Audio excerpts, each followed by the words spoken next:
जी और सामने विराजमान मेरे सभी भाइयों और बहनों, सर्वप्रथम मैं अपने आप को बहुत गौरवान्वित महसूस कर रहा हूँ कि आज मैं उस पावन धरा पर आया हूँ जहाँ परम पूज्य तन सिंह जी का जन्म हुआ। मैं बड़े गर्व से ये कहता हूँ कि तन सिंह जी हमारे ही इसी बाड़मेर की धरती पे जाए जन्मे।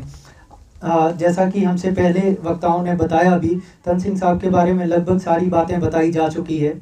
मैं तो यही गुजारिश आप सभी से करता हूँ, मेरे सामने कुछ युवा विराजमान हैं, उनसे भी यही कहूँगा कि आदरणीय तन सिंह जी उन विषम परिस्थितियों में बाड़मेर की इस धरती पे जन्मे, जब यहाँ बिल्कुल कहते थे ना काले पानी की सजा है, यहाँ से ऊपर उठकर दिल्ली तक हो गए, क्षत्रिय युवक संघ का उन्होंने निर्माण किया। इससे ज़्यादा विषम परिस्थितियाँ जब उनका जन्म हुआ, उससे ज़्यादा विषम परिस्थितियाँ शायद कभी नहीं थी।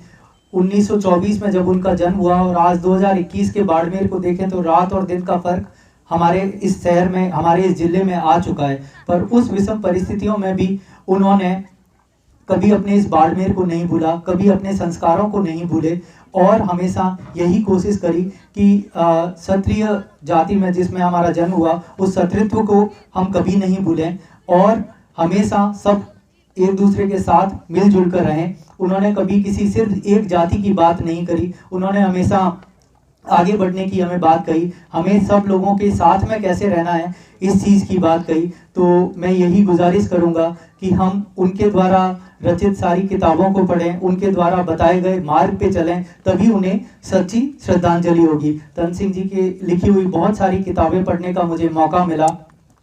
आज जब हम देश में किसी भी लेखक की बात करते हैं तो बहुत सारे ऐसे लेखक हैं जिन्होंने 15-20 किताबें लिखी और वो बहुत अच्छे ओहदे पे पहुंचे, पर तन सिंह जी ने हमेशा सिर्फ और सिर्फ हमारे इस क्षेत्र के बारे में लिखा, हमारे संस्कारों के बारे में लिखा। शायद यही कुछ कारण रहे होंगे कि दिल्ली तक उनकी ये किताबें नहीं पहुँच पाई और उनको वो स्थान लेखकों की श्रेणी में नहीं मिला जो उन्हें मिलना चाहिए था। पर हमें इस बात की गर्व होना चाहिए कि हमारे यहाँ से जन्मे एक इंसान ने इतना सारा साहित्य लिखा। मैं आप सभी से भी यही गुजारिश करूंगा कि सिर्फ एक बार उनके द्वारा रचित किताबों को पढ़ें, उनके द्वारा रचित कविताओं को पढ़ें, उनके सारांश को अपने जीवन में ग्रहण करने की कोशिश करें और उनके द्वारा दिखाए गए रास्ते पे चलें। माननीय विधायक महोदय हमारे साथ विराजमान हैं, हालांकि ये सही जगह तो नहीं है, पर फिर भी मैं उन्हें ये कहना चाहूँगा कि विधायक महोदय वो बाड़मेर के पहले नगर पालिका के चेयरमैन रहे, बाड़मेर के पहले विधायक रहे, बाड़मेर से सांसद भी रहे। ये उनकी धरती है। आज जब हम इस रास्ते पर आ रहे थे, आपने इस रास्ते की हालत तो देखी ही होगी। आपसे बस यही गुजारिश करूंगा कि यदि आज आप यहाँ से जब भी पर आ रहे हैं, यदि आपको ठीक लगता है तो कम से कम इस रोड की तरफ भी ध्यान दें। उनकी ये जो धरती है जहाँ पे हम आके बात करते हैं कि पूरे हिंदुस्तान में उन्होंने हमारे इस क्षेत्र का नाम बढ़ाया, हमारे यहाँ के लोग कैसे होते हैं इसको पूरी दुनिया को बताया, हमारे यहाँ पे संस्कार कैसे होते हैं ये पूरे भारतवर्ष को बताया।